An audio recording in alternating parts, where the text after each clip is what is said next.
This podcast is a proud member of the UUOP network.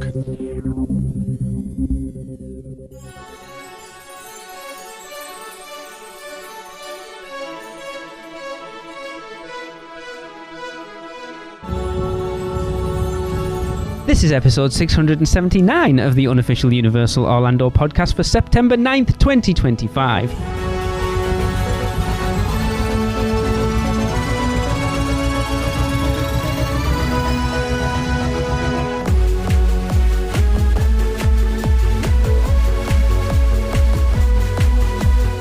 Hey everyone, it is me again, Lee. I am your host again because Chris, Tracy and Michelle I might just sack them at this point. You don't need them anymore because I have three much better people in Kenneth, Amy and Becky returning from last week. Hey guys. Hello.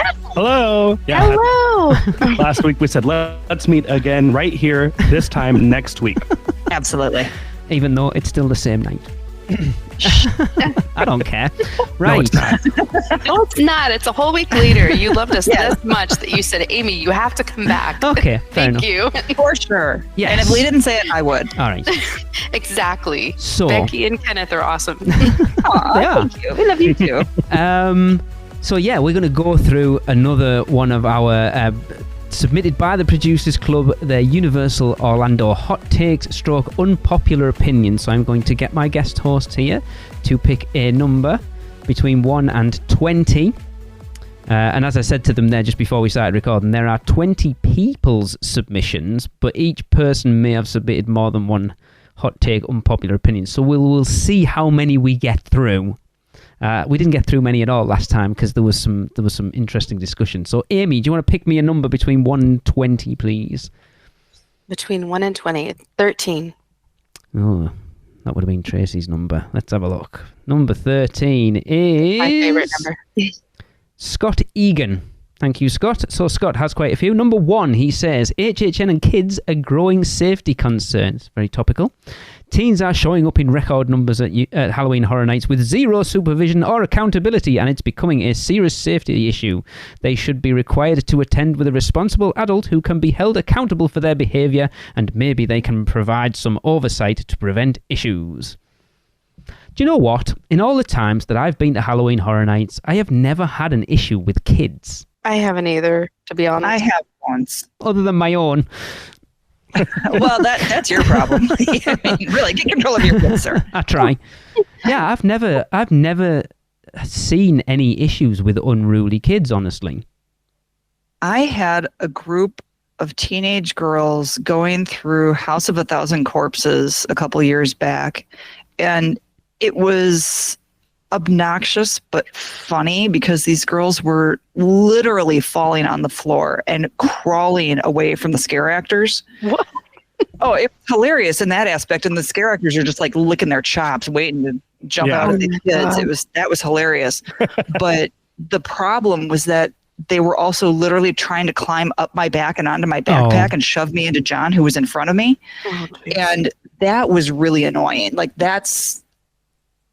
I don't mind them being scared and, being goofy and everything. But what I don't like is when you're literally in that conga line and you're trying to shove me forward into other people and you're going to cause an accident and possibly hurt somebody. And that's where I draw the line.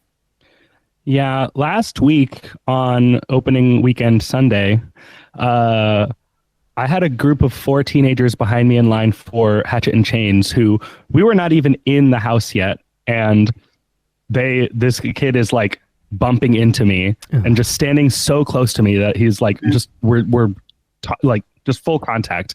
And so I turn around as we're like rounding the corner to walk in the door. I was like, hey, can you just give me some space, please? Thank you. Like, that's all. I'm not like, it's fine, but like, come on, like I'm standing here. You can, this is my spot. Don't take my spot. Right.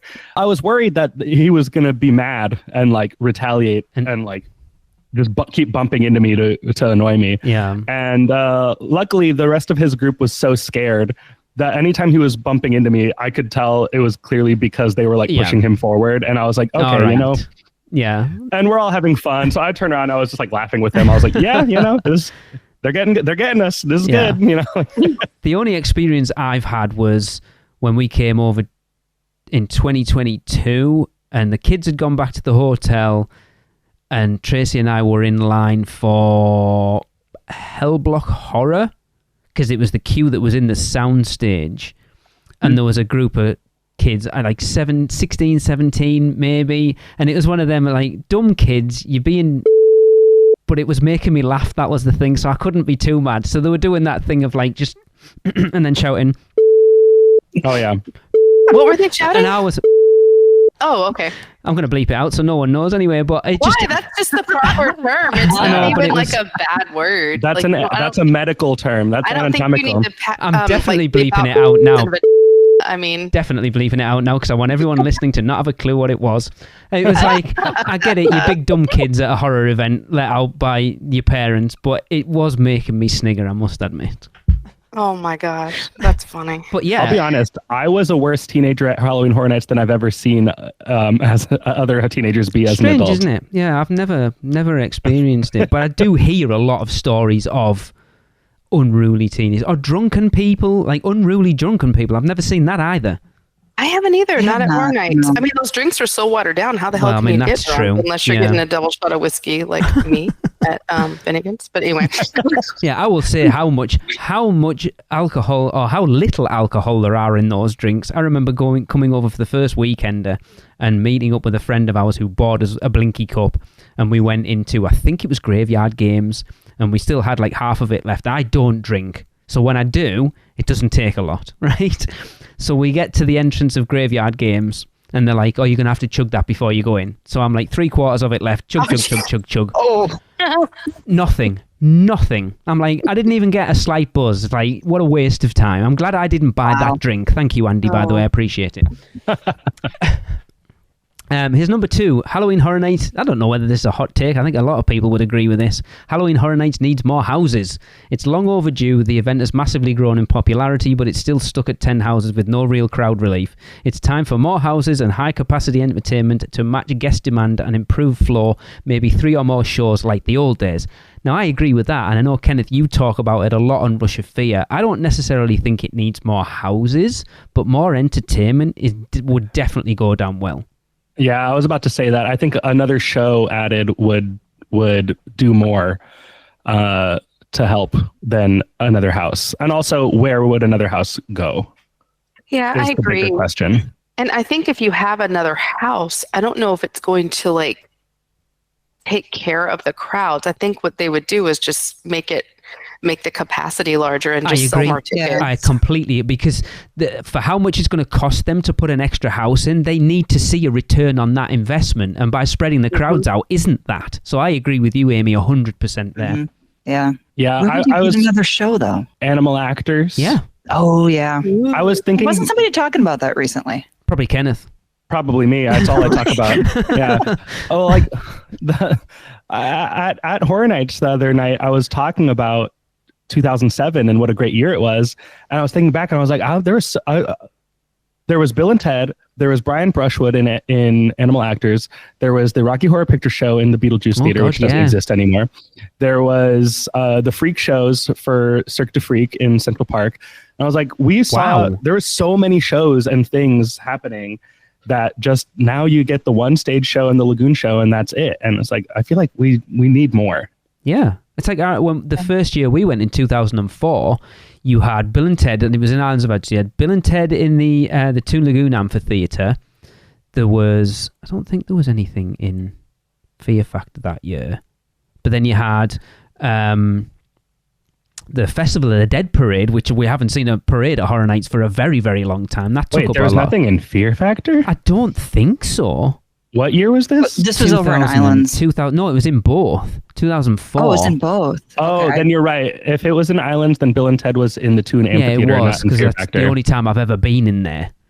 But yeah, there wasn't. So I think there was only actually 2. The Beetlejuice show was on in the Beetlejuice Theatre. Oh, fun. Like just the daytime show, but on during the night. And then the parade. I wish I could have seen that. That would have been awesome. I wonder if would be a way that they could use the Bourne Theater and just like put up a minimal set and like just a simple show that can just happen on the stage without using any of those like moving sets or whatever. Yeah. You can put whatever backdrop you want up on that screen. It's a pretty decent I was going stage to say, as well. you could even use those treadmills and stuff too. Yeah. You could do some really cool stuff with that. Yeah, kind of the way they do the Purge version of the Waterworld show in Hollywood. Like they could do, I wonder if they could do like some sort of Halloween Horror Nights stunt show in the Bourne Theater. Ooh, Yeah. that'd be so cool. Well, I wonder if you could do like a Jack show in there or something. Yeah. I mean, we've been saying it for years. I don't understand why they don't do a scaled up version of the horror makeup show.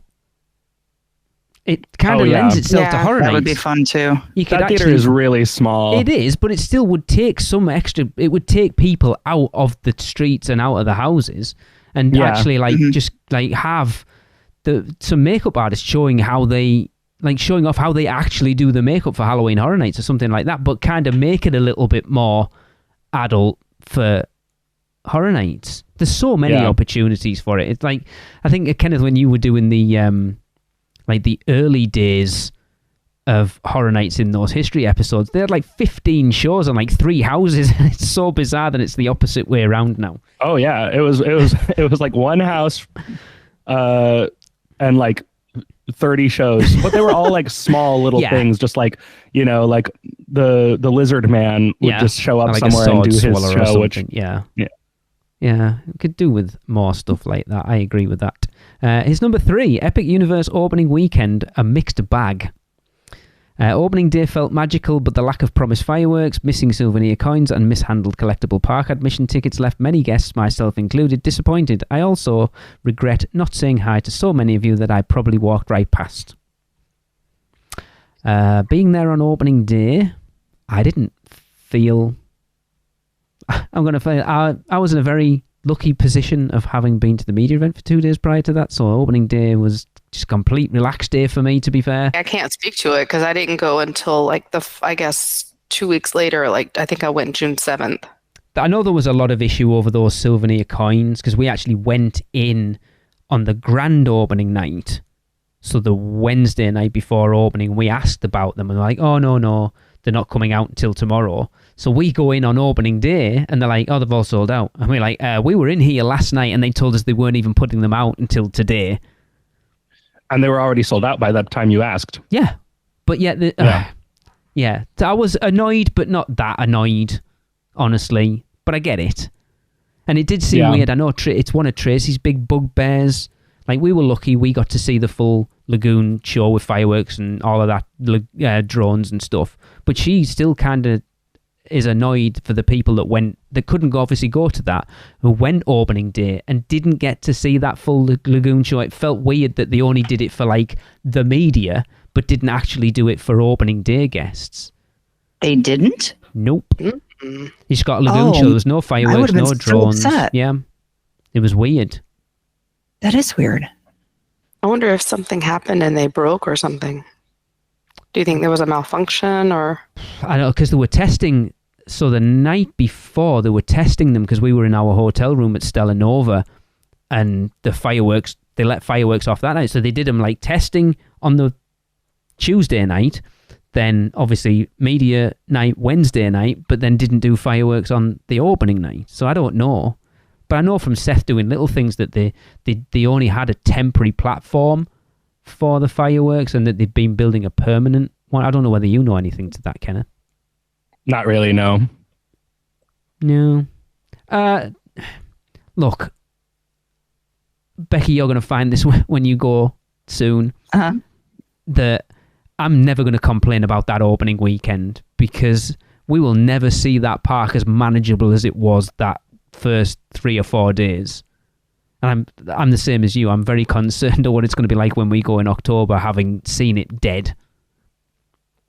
Like, there was 6,000 people in that park on opening day. Oh my gosh. Crazy. Yeah. And the capacity is what, 50,000? I am one of those people who avoided opening day because I was like, oh, it's going to be a nightmare. Yeah. Like, no, thank you. And then I saw how it was, and I was like kicking myself all day. Well, look at as a podcast, Michelle, Tracy, and I were there. Chris didn't go opening day. Alexa said, do you want to get tickets for opening day? He was like, no, it's going to be a show. And he wasn't there. And they were like, oh, sorry, buddy. Well, you missed out, mate. I thought you didn't invite him. No, we invited him. Ignore what. No, do not I'm listen. getting caught at the tiki bar. Do not listen to what Chris tells you. He gets invited. Even if we don't officially invite him, the invite is an open invite and it's always there. But no, he said to her, no, I don't want to go. And I know. I was thinking. But yeah, I get the. It's weird that they ran out of the collectible park admission tickets. We got ours, so you would assume they must have known how many people there was in there because they would. Yeah, because you could only buy. Hang on. You could still get the 3-day park tickets, couldn't you? So potentially they didn't know how many. Well, they still would have had a good idea of how many people were going to be there on opening day. But that's just it. You have a park capacity, so why don't you have enough for at least park capacity at bare minimum? But this is Universal. They always they always seem to It's like, look at pass holder magnets or buttons and stuff. They always run out of them. And it's like, you know how many pass holders you have. Right. Yeah, but that drives scarcity and encourages your pass holders to come in and get them in a way. And I'm not saying I'm a fan of that. I'm just positing the thought. It's weird. I disagree. I had a fucking brilliant time opening weekend. Sorry. Number 4, he said the Helios Grand opening day, May 22nd, a premium price, zero premium experience. And I still want to sit down and talk to Michelle about her stay at Helios because I know she wasn't exactly glowing about it. He said, I paid top dollar for what was promised as Helios Grand opening, only to find the celebration had already happened during previews at a lower price. The preview guests got the coins, we got nothing. Love the hotel, is a great location, but the experience felt like a bait and switch. And I know from talking to Michelle, that was a lot of her issue with how they handled the opening of Epic Universe. That she stayed 3 nights at Helios. She had tickets for opening day and the next day and the next day. She did the VIP tour. She got express and didn't end up needing any of it. Mm. Yeah, that would be really upsetting. Yeah, because the park had been open for 2 months at that point. So she spent all this money to be there for the opening and didn't really get to see any of the opening. Mm-hmm. So I do get that. Yeah, that was weird how they did that. Yeah, I think the Helios thing is a more valid complaint because I also know, like, my good best friend and bandmate Gary, he also booked originally opening night of Helios and was very upset about, like, what happened. Like, that should have been a test period and this is the grand opening, but they it was a little messed up, I think. Yeah, but the fact that it's like, I get doing team member previews, that's fine, right? Team members should get priority on that. But then you open it to pass holders, and then you open it to anyone who happens to be walking past with their dog. Fancy going in? All right, then, cool. It's weird. It's like, I get they need people through the park to work ops out and stuff, but like, I would have been more than happy for it just to have been team members leading up to the opening, and then once it's grand opening, like, grand opening is people who really want to be there, who buy those tickets, and then move forward for that. But it didn't. I know Michelle's complaint was it didn't feel as special as it probably should have done, because like half the world's been by that point. Yeah, I mean, not quite. I wasn't paying attention to this stuff when Islands opened or Animal Kingdom opened, so I don't know if they had opened those parks to the general public before the grand opening. I wonder how normal this is, does this always happen this way? So I remember, I know Brian and Laura, friends of ours from, I'll give them a plug, the Universal Family Podcast, and I'm sure Chris did as well. Chevrolet or someone like that did a weird, like, sweepstake. I think Chris might have gone in, I want to say his auntie or his uncle or his mom or his dad or some member of his family because they work for Chevrolet, got, like, preview tickets for Islands of Adventure. And then I know Brian and Laura went for a similar thing, that something to do with Chevrolet, that they got in before the park opened. So it was open to, I mean, I don't even know whether they'll have had annual passes at that point. So it was open to general public people who weren't just team members, but probably not like a month in advance. I mean, how was it, 2 months or a month? How long was it before? I think team member previews started in like February, I think, maybe April. Not like it was like 2 months of previews of various types. Yeah. trying to Strange, isn't it? look back on some of my friends who went because they got invited for team member. I don't know. That's going to take forever. We'll just say February. Yeah. But even if you say that the like pass holder preview started in March, that's still a good 2.5 months of. Actually, pass holder previews didn't start until April. Really? So March. Really? Yeah. Team member was March. Okay. Team member was March. Pass holders were April. So like a good Because 6 weeks then. I forgot about March. Yeah. I skipped it when I was March going. just disappeared from your calendar. Yeah. Right. Moving on. His number 5 is this. This is an interesting one. I think this is a hot take, unpopular opinion. It says Islands of Adventure has lost its spark. Oh, no. Hard disagree. Ouch.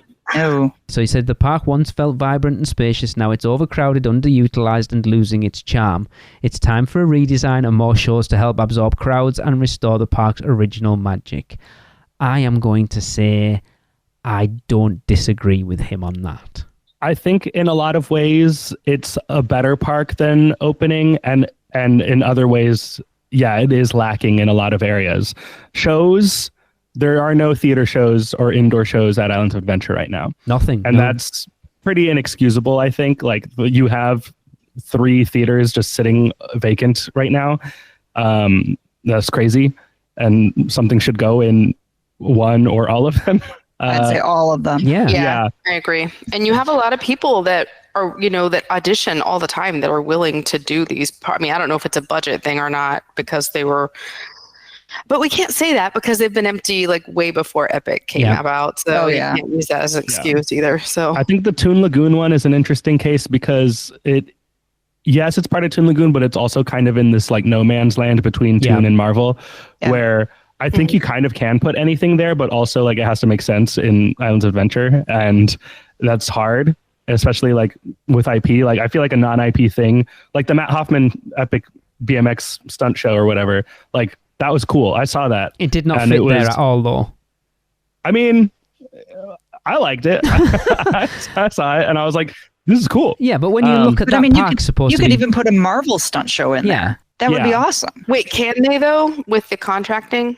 That would be amazing. Possibly. But I don't know if they're allowed to now. But that Matt Hoffman if you stick thing, to the 90s characters? Yeah, that Matt Hoffman thing, when you look, that park's supposed to be based on literature. Everything was supposed to be literary based. I don't know how deliberate that theme is. I think that's accidental. But it was still there, whether it was accidental or not. But how did Matt, even if it wasn't, how the hell does Matt Hoffman BMX thing fit in with everything else in Islands of Adventure? It really doesn't.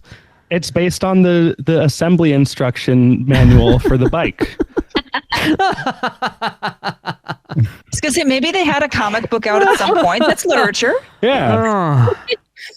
I need someone to find out the novel of Matt Hoffman's Stunt Spectacular, whatever it's called. Crazy freaking stunt show. Yeah, there you go. And then I think The Lost Continent is weird because it is in a themed land, and I think that it's, if you know that land is eventually going to get replaced, then it doesn't make sense to reopen a new show in a theater that has closed. So like you kind of have to wait for the whole thing to change. So like those I get. The Toon Amphitheater has been empty for like 15 years. That's crazy. It's weird to think. When have you ever seen a major theme park, close all the rides in one land? And then not replace it recently? Yeah. You would never see. Everyone complains about Disney and how long it takes them to build stuff, but you've never seen them go, oh, do you know Fantasyland? We're just going to close all the rides in there. We're not going to do anything with it. They wouldn't. It's weird that they've closed every attraction. Not that there was a ton of attractions in there, but you had 2 major, a show and a decent people eater, to close them entirely and just have nothing in that land other than Mythos and Fire Eater's Grill. That's about it. Or Doc's Grooves. Well, admittedly, there's like not a lot in Lost Continent. Yeah, it was just the the show. Was Poseidon's There's Fury. the Sinbad show And Poseidon's Fury. Poseidon's Fury. At least those are the most recent. Yeah. And then originally like Dueling Dragons and Merlinwood and the Flying Unicorn, but then all that got that's swallowed what's by being Harry now. Potter. Yeah. Yeah. It just seems really weird for them to close everything down and then still leave that land open. And it's like, when did Sinbad close? Was it pre-COVID? I think Yes. it was pre-COVID. Yeah. It was, because it was before Kong was even open. That might have been like was 2017. Yeah, so that Yeah, land has somewhere been around there. half. They closed half the rides nearly 10 years ago, and then the other one. When did Poseidon close? Like 2 or 3 years ago. Well, the thing is, though, you can't completely close that land because it's a major No. walk-through thoroughfare. You've got to have a connection to back to Potter and everything else. The only way to go is through Lost Continent. There's no other way. Unless they started a major ferry service on the pond, which would be interesting, but inefficient. I Bring mean, back Island Skipper tours. that's Well, a there you great go. point. Yeah, I mean, they've built bridges into bypass stuff before. I suppose if you really wanted to, because the argument then is, what are they going to do when they do eventually retheme that land? Are they just going to put a corridor of walls up? Probably. I mean, they did do that when Hogsmeade was under construction. Well, look at Epcot, the last couple of years. That was just a maze of walls for Yeah. a long time, too. And honestly, the future world has been half shut down for a while, too. Oh, yeah. You know what? You put those walls up, you build some boo holes into it, you got a good, daytime scare. Oh, there you go. Let's just do that. Halloween Horror Nights all year. They took them out of Kong. They're not going to do that. Hey, but if you're outside and it's not dark and scary, maybe people will be more open to it. Maybe. But I agree. I agree with Scott. I used to adore Islands of Adventure in it, and I still like it. But it's probably the out of the two parks, the one we visit the least now, because it for all they've added Hagrid's in there, but we barely ride it because it's always a stupidly long wait. I love Velocicoaster, but the rest of the park still feels very much like 1999 Islands of Adventure. I think that Islands of Adventure is my favorite Universal park as of right now. And I think that if your focus is rides, it's the best one, because there are times that I forget that there are no shows because I'm not really a show person in the first place. So like if there are shows or not, my day isn't going to change. So I think the ride lineup of Islands has gotten way stronger since the park opened. Yeah.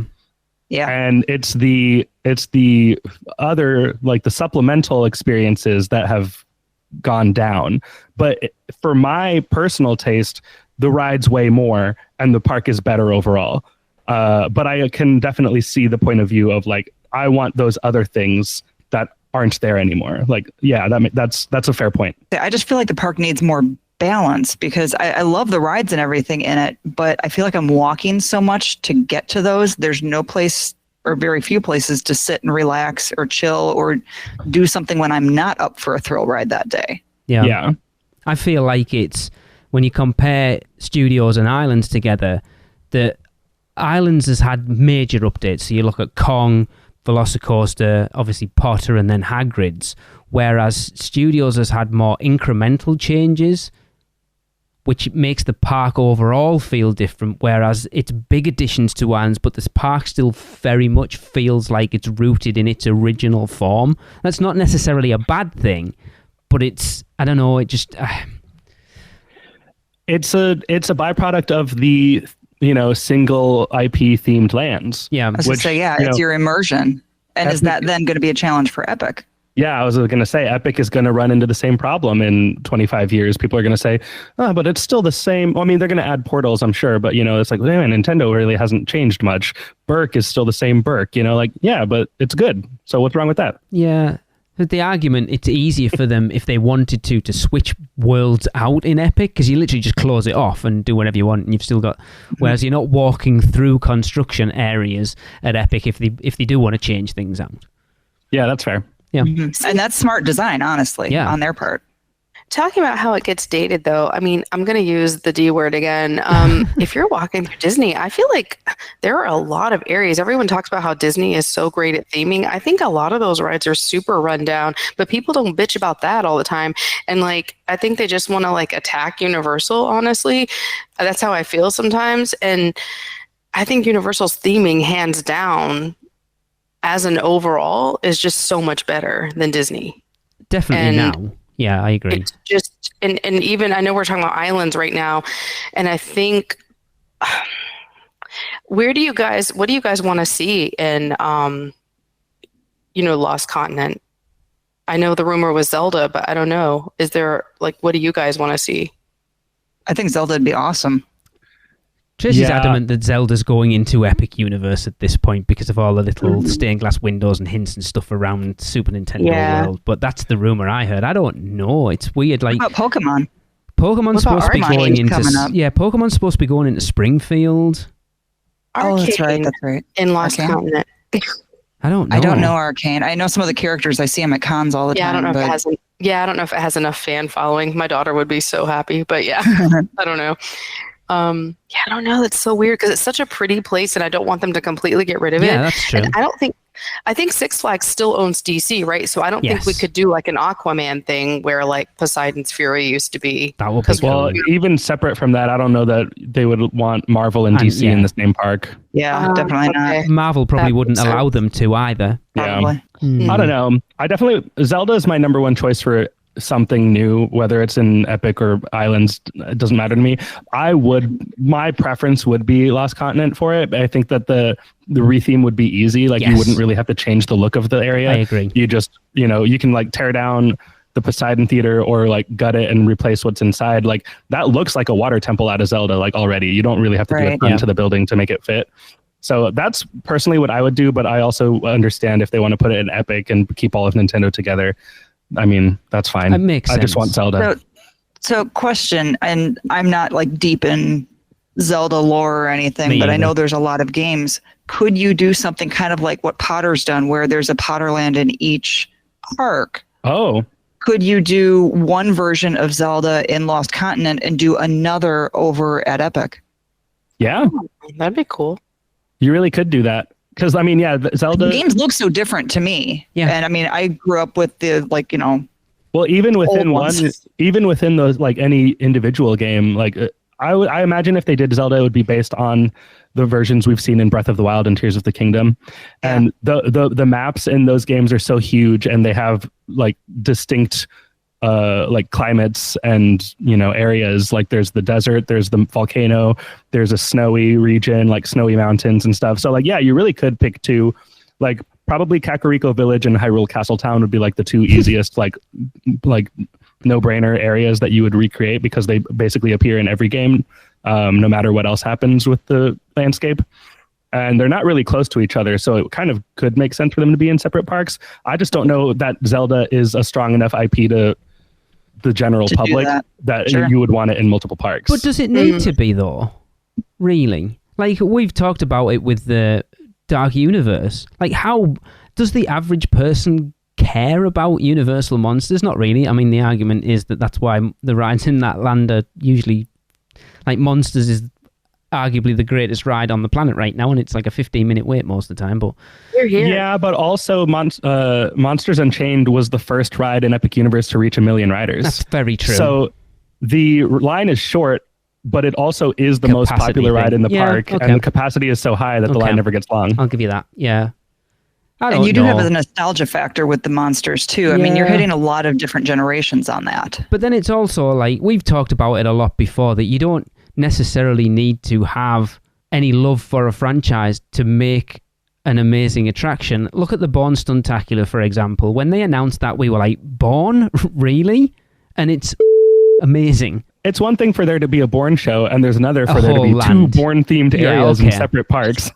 But then you could argue Waterworld then. Waterworld is one of the biggest bomb movies of all time, yet it is the highest rated show in any theme park, and they've put it in Beijing and it's in Hollywood. There's rumors that it's coming over here when they build this one. It's like... Well, but that speaks more to the show than the IP. But that's kind of what I'm saying. Zelda's coming. I believe firmly Zelda's coming, and I do think it's strong enough to be in the park. I don't think it's strong enough to support multiple areas in two separate parks. All right, that's fair. Sure. Right, he has another one. I'm going to leave that one for the bonus show because I don't know whether I want to talk about that one on here right now. So I'm not going to. It's not controversial. It's just something in the current climate, as far as our podcast goes, I don't want to talk about that right now, so I'm going to save that one. UUOP is brought to you by the Producers Club. Join today and get bonus episodes, chance to be guest host, be part of our awesome Facebook community, and more. Head over to uUOP.supercast.com to subscribe. Shameless plug. Becky, will you pick me a number between 1 and 20, excluding number 13, please? Ooh, 17. Okie dokie, who have we got? We have Mr. Callum Duffy. Says, hey, Lee, Tracy, Michelle, and Chris. Substitute Kenneth, Amy, and Becky. He says, number 1, Iowa is home to the 2 best roller coasters in the world currently, Hagrid's and Velocicoaster. It's hard to disagree. Really? Yeah.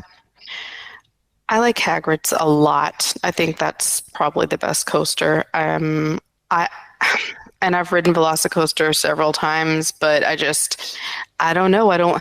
That and Stardust Racers. And I know this is my hot take. I don't think they're the best coasters. I feel like I feel kind of shaken up every time I get off them, and I don't feel like I've had like this great thrill. I'm like, why the hell did I get on that? Which one? Again, both Stardust Racers and Velocicoaster. Oh my God! Sorry, Amy, you're breaking up. We're losing you. Sorry, bye. What was that? I know. I told you, but I love Hagrid's though. Oh my God, Stardust. Like, I've only ridden Stardust twice and I need to ride it some more, but that thing is amazing. Velocicoaster, I've ridden that thing at least a dozen times, and every time I get off it, I just go, what the hell happened again? Because it is phenomenal. And apparently, like, how smooth that thing is, apparently it was like Chris rode it for previews and he said it was even smoother then. I don't know how that's even possible. That coaster is incredibly smooth. I love the first half of it. The second half, after the top hat, I'm kind of bored personally, but I love all of it. I love that first half of Velocicoaster. My Longevity with Hagrid's is from a different point of view than you guys, because I'm assuming for the 3 of you on here will have never have done a drop track coaster before this one. Nope. That's right. Nope. So for us, it wasn't new. It's something I did at Alton Towers like 10 years ago. So I understand where someone who hasn't had that experience, like Hagrid's doesn't do anything new. It's kind of like Rise of the Resistance at Disney, where it doesn't do anything new. It just takes sort of the best bits of other theme park attractions from around the world and puts it together to make this one amazing attraction. I feel like Hagrid's is like that a little bit. I love Hagrid's, don't get me wrong, but I think I said this last week, or maybe earlier in this one, I don't know, my brain doesn't work as well anymore, that I rarely ride it because I will not wait that time for it. I rode it, we did a VIP tour as part of the media event in May, and I rode it then because it's like, I can get a walk on, hell yeah. But it also, I've said this before, that backward section makes me slightly nauseous and will put me out of action for a couple of hours. Yeah, that's fair. I love Hagrid start to finish. I particularly the motorcycle part as a motorcycle rider, I absolutely love that because it just feels so realistic, and you get that awesome swoopy as if you're, on a really twisty road or something.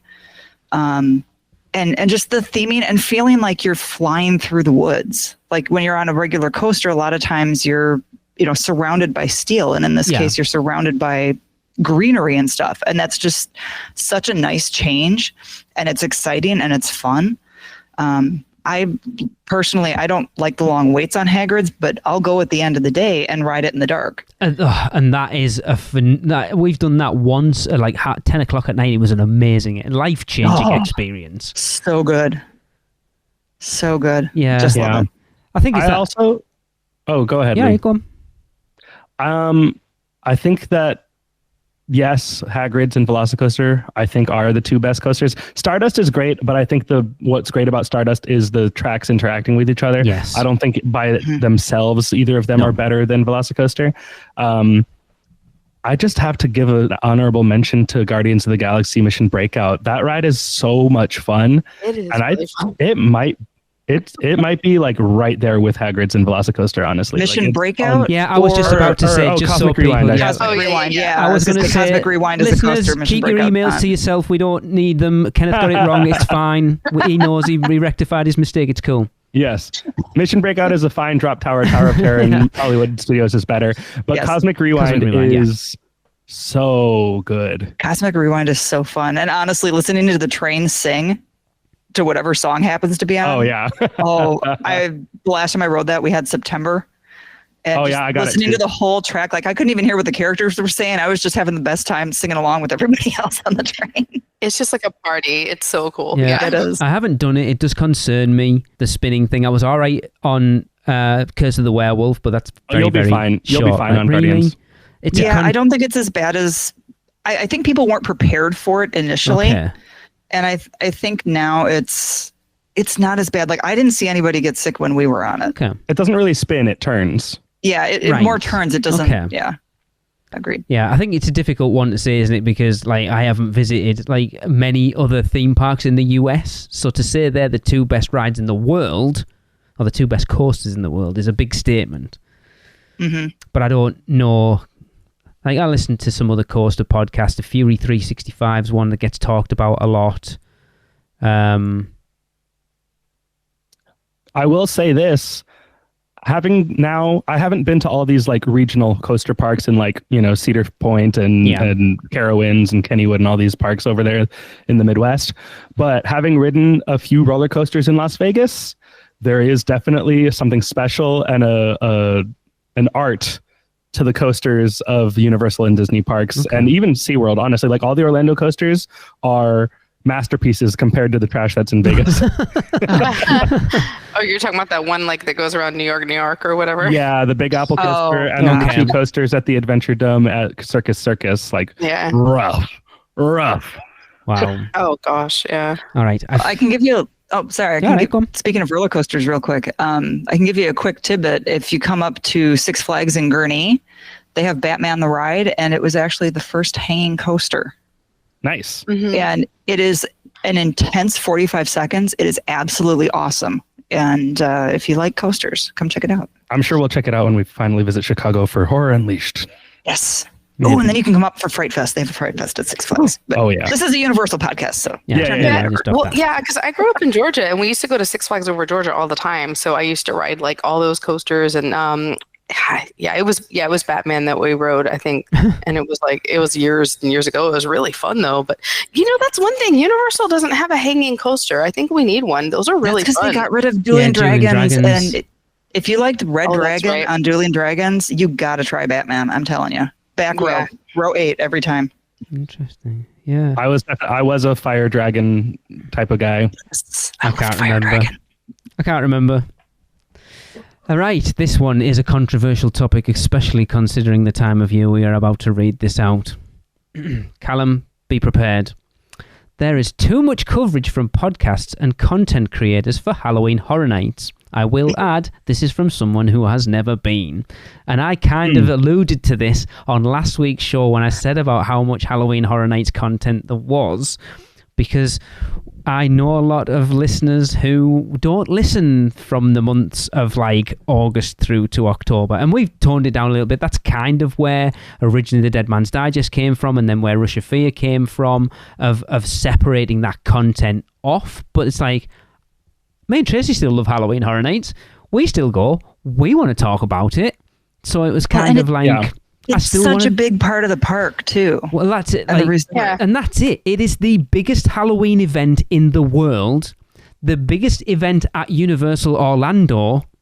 Why would you not want to talk about it? And it's like, when do you ever see a theme park do something to the level that Halloween Horror Nights is, that is a temporary thing that's up for 2 months, they take it down, it comes back next year, and it is entirely different. Mm-hmm. Yeah. Right. Because other theme parks that do scare things, SeaWorld does one that's kind of fun, and we go to that too, but it's not nearly the level of Universal, of HHN. I mean, just the Universal's just phenomenal. Yeah. And to say that it's too much coverage, I mean, I'm sorry, then I guess, I don't want people not to listen, but it's like, I guess, move on. I don't know, because that's what's going on right now at Universal. Yeah. I mean, there's no, that's the news. I mean, I feel like you'd be doing a disservice to the resort to not cover it. Well, that's what we started, like being, sorry, Kenneth, we, like when I started UUOP, I wanted to cover everything. And like we've said, Halloween Horror Nights is a huge part of Universal Orlando. Can you imagine if we didn't talk? Well, we don't like it, and a lot of our listeners don't like it, so we're not going to talk about Halloween Horror Nights. And people will be like, I'm turning you off then. We'd probably find that a lot more listeners would stop listening through August, through October, because like you're not talking about the event that I want to hear about, because it's that thing of I want to know what's happening before the event. I want to hear people talking about it during the event. And then when I've been and I come back, I want to immerse myself in it. Now I can't be there in still hearing people talk about it afterwards. And again, that's where Rush of Fear comes from, because you've got that all year round. Mm-hmm. Right. It would be, okay, so like when Epic Universe opened, it was the only thing anyone ever talked about on any theme park related media, because it was a big deal, a whole new thing. Halloween Horror Nights is that every year. Yeah.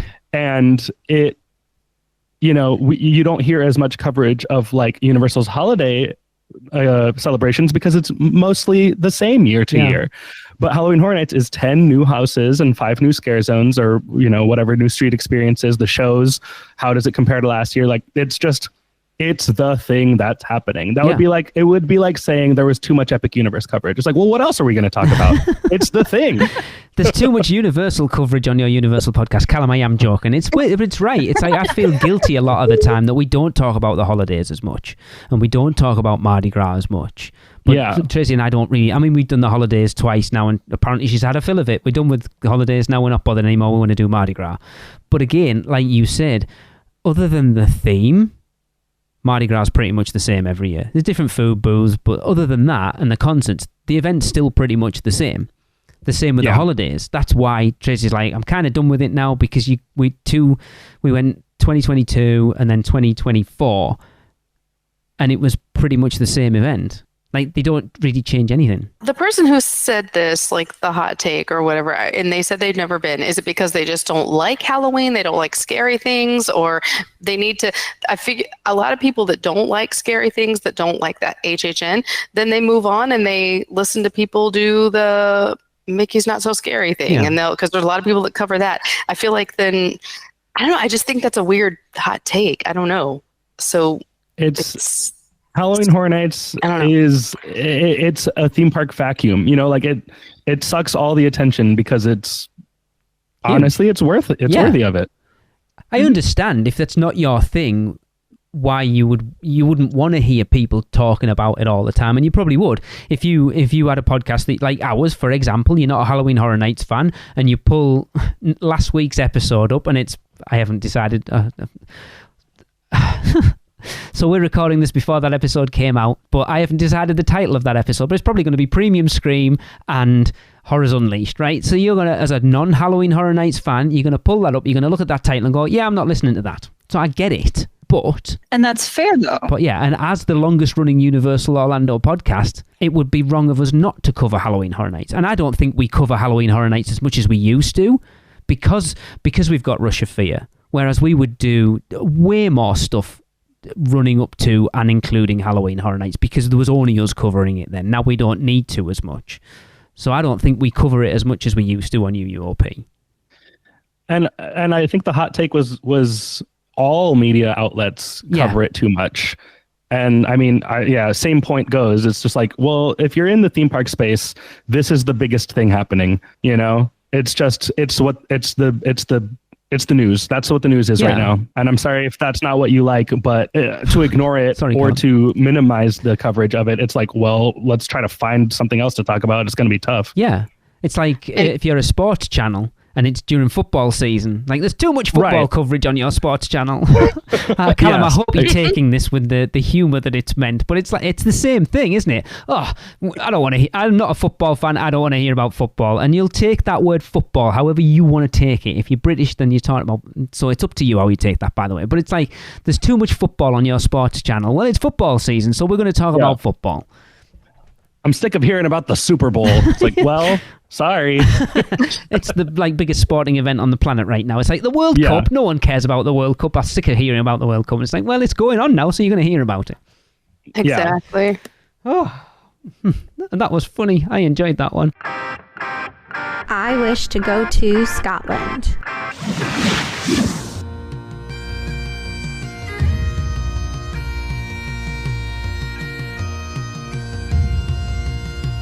They may take our lives, but they'll never take our freedom!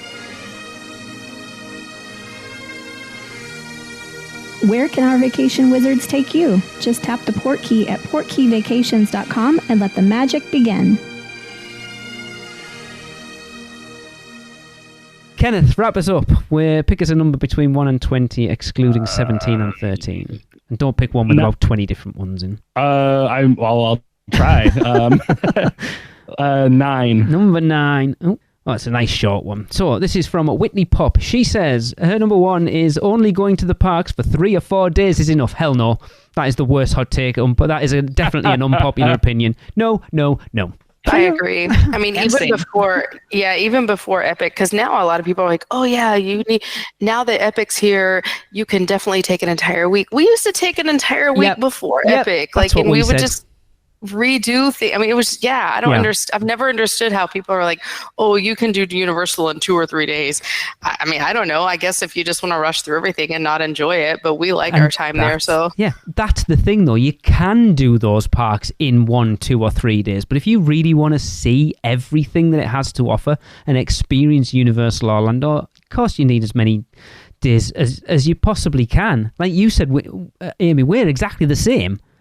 It's like we've been doing 2 week, so the last 3 or 4 trips we've been doing 8, 9 and 10 days and spending it all on Universal property, and for me it's still not enough. And I know I'm a little bit different because I'm doing this, so it's research, but it's 3 or 4 days, no.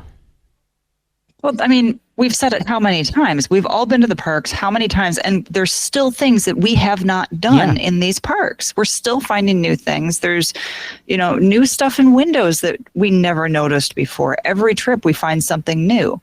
And that's half the fun of it. So it really depends on what you're going for and how involved you are. That's true, yeah. Yeah. It's yes, everyone said. I grew up in Orlando. I grew up with Universal annual passes.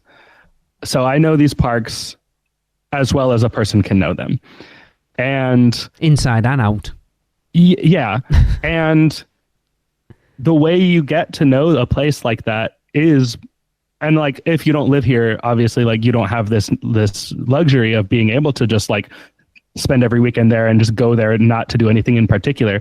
But the only way to do that, if you are visiting, is to spend way more days than you need. Because yes, you'll hit all the rides you want. Yes, you'll see whatever you want to do. But then you're going to hit that point where you're like, well, I guess now we're just existing here. And that's how you get to know the place. And that's where you get a real deep appreciation, is by just spending the days where it's maybe we'll do a ride or two, but that's not the point anymore. Yeah. We're just here because we like being here. Yeah. That goes to Becky, goes to our trip in December last year. Oh, yeah. Absolutely. Tracy and I barely rode anything. And we just hung out with Becky and John and Grace and Bree and Kelly. And was that when I was hanging out with you all too? Yeah. I think I was. Yeah. I think, yeah. Because you came. That's when I met Becky and John and a ton of the producers for the first time. Yeah. And we just hung out at our favorite place on the planet. And it was honestly the best trip we've ever had. Even Tracy, normally she gets a bit peopled out sometimes, where we don't get time just to out. It sounds awful. I'm not, but sometimes we're taking sometimes a couple you need a break. Yeah, we're taking a couple of days on this next trip for just us, because we've barely spent any time over there, just the pair of us.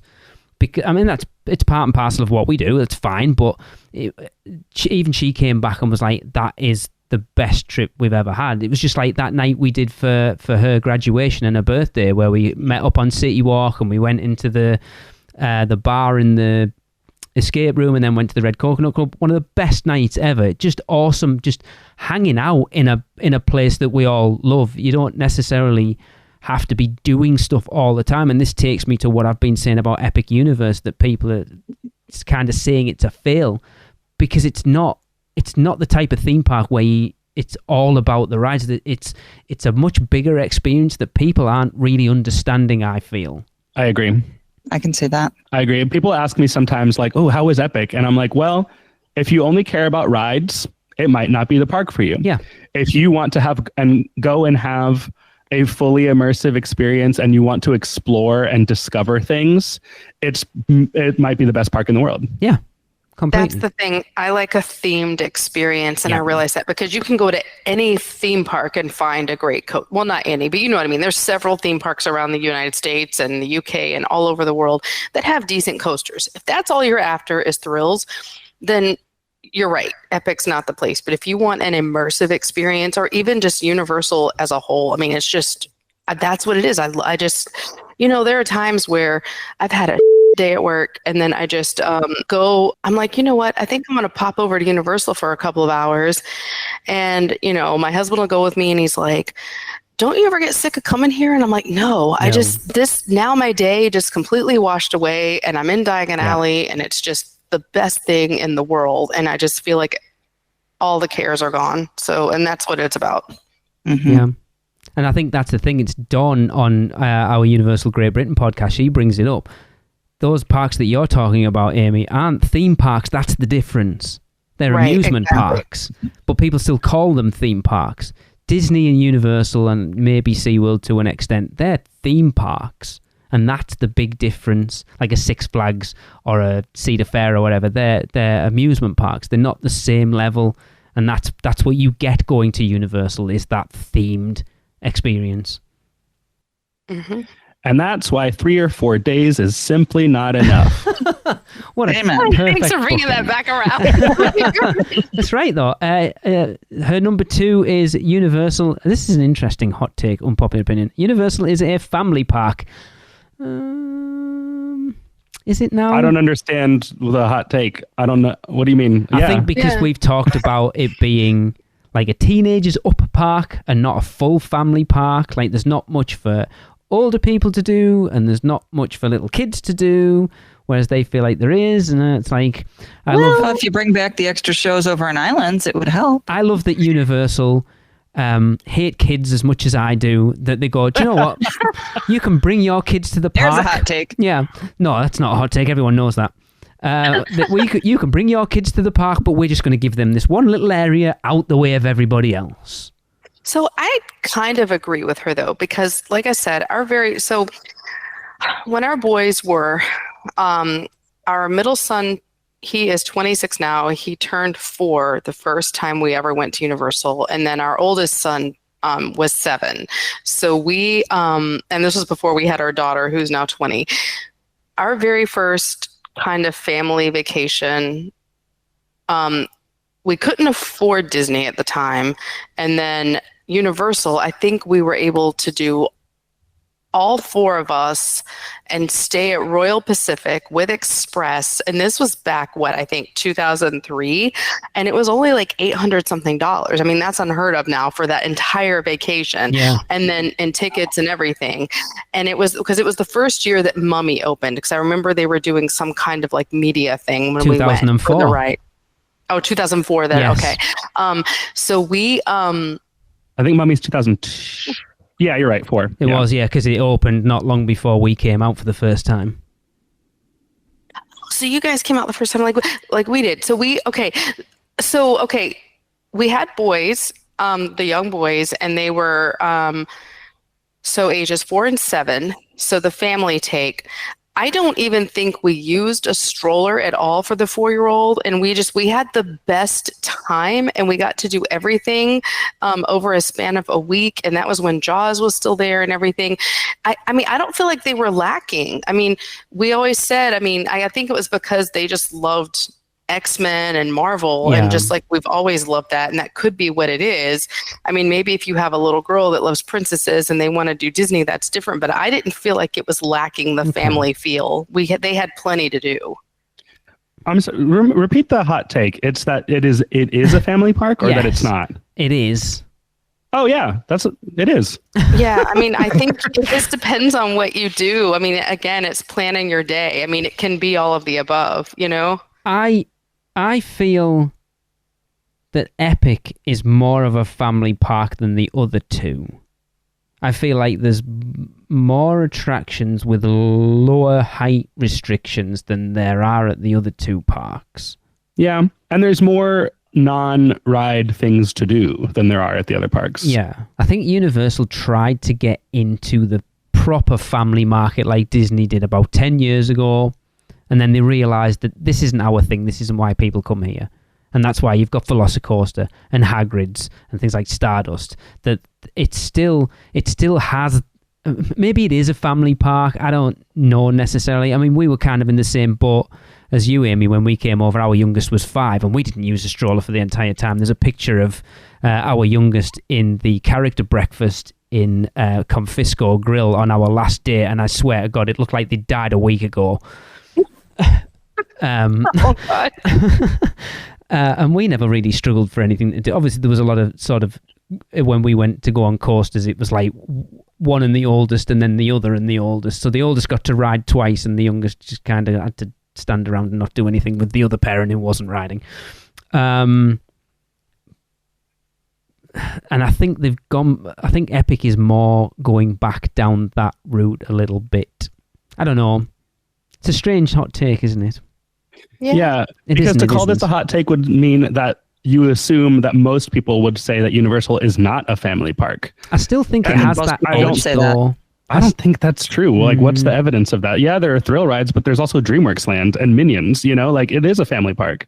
Yeah, but that's just two areas. More to the point, when you look at Disney, most of the rides are much more family friendly. The ride heights typically are lower, so more of the family can ride more of the rides. Whereas if you look at Universal, the ride heights are typically higher, and you have these areas for the kids, but the rest of the park isn't as friendly. No. And I realize that's grading on a scale, but I think that's where the differentiator comes in. Yeah, I would agree with that. What's weird, though, is like Peter Pan is basically the same ride as E.T. Right? And so are they different height requirements, though? Because I feel I think Peter Pan I think they have a are, height actually. requirement. Yeah. Okay. Huh.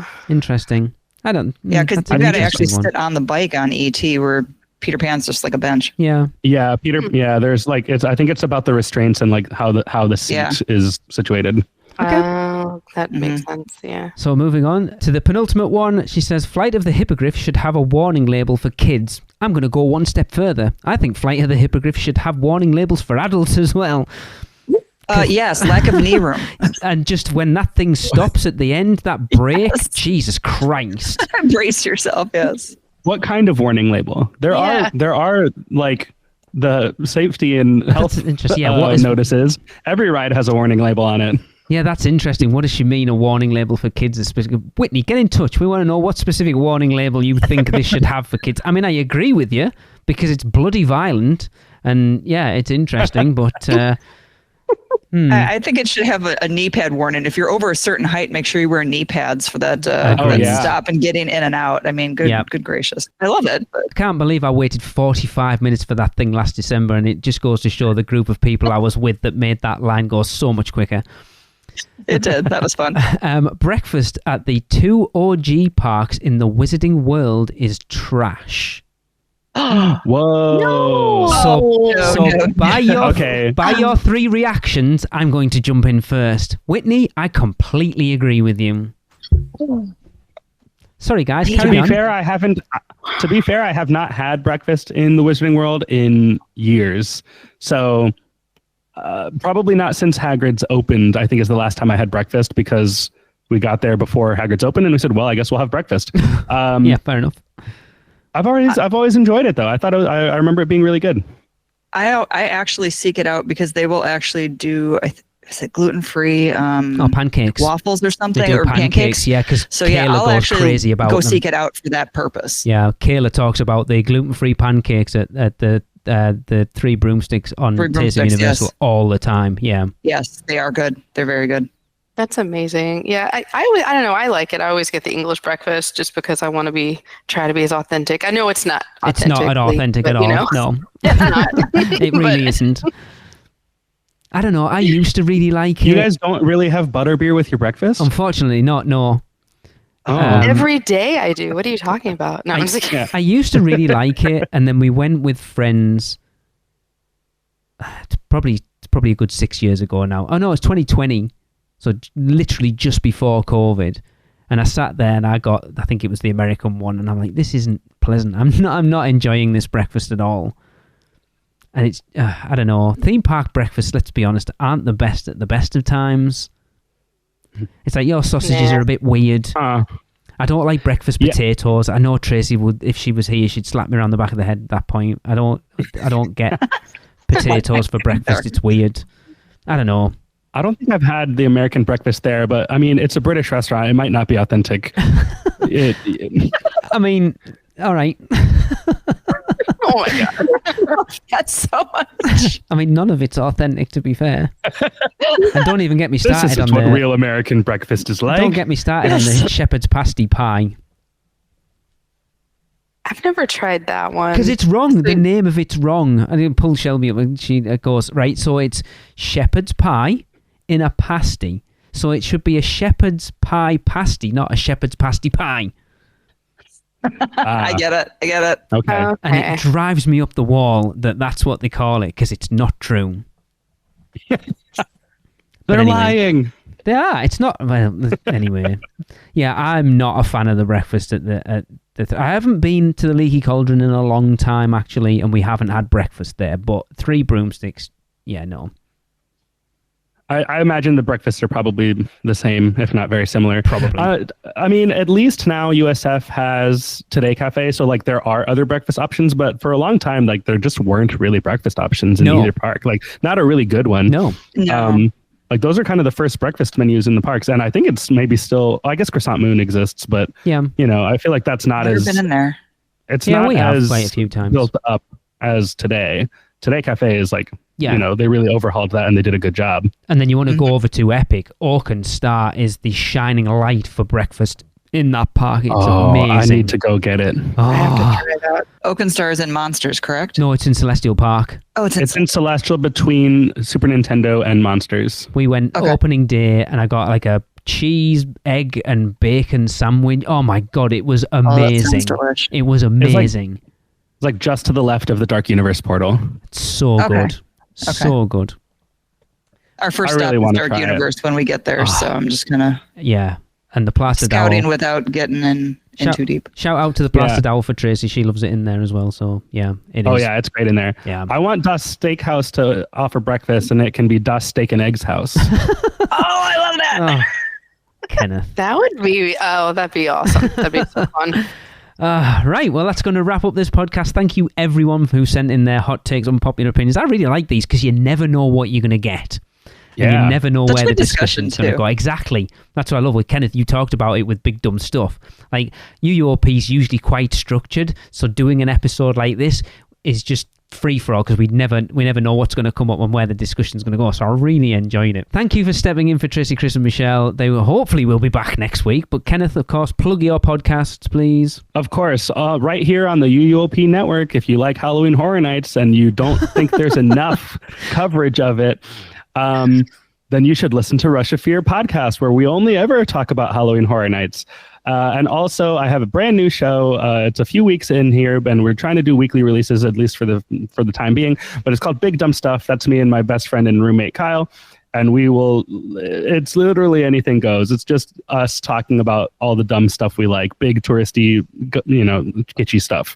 I want your name for cocktails, that whole thing, to become an actual thing, like a legitimate internet phenomenon. If people it's really hard for me when I'm out in a group and I hear someone say, "Ooh, I'm gonna get a cocktail." I have to hold my tongue and try to remember, I don't want to seem like a crazy person. No, because that would be weird if you just went over to some random person and said that. Yeah, it would be odd. Yeah.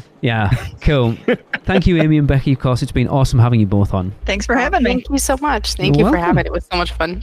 Cool. That is going to wrap up the podcast. And don't forget, we want you to rate the Freeze Ray Pops and send in your recordings, as well as sending us your How Bad is Fast and Furious Supercharged jokes, and also your Halloween Horror Nights 34 house rankings from 10 to 1. You could send all of that to us at podcast@uuopodcast.com.